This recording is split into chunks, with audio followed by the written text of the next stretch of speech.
Good day everyone, welcome to my channel. So in this video guys, we will talk about what is Docker. Before we start, I would like to say thank you so much to all my viewers, silent viewers, and supporters in my channel. Thank you for watching my videos.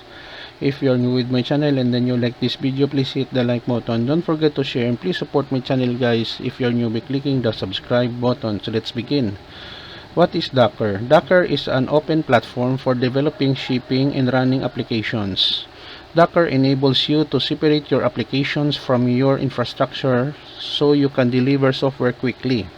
With Docker, you can manage your infrastructure in the same ways you manage your applications.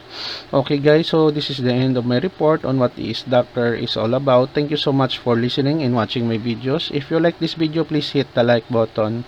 Don't forget to share and please support my channel guys if you're new by clicking the subscribe button. See you in the next video tutorial guys. This is your friend Jake saying bye bye for now.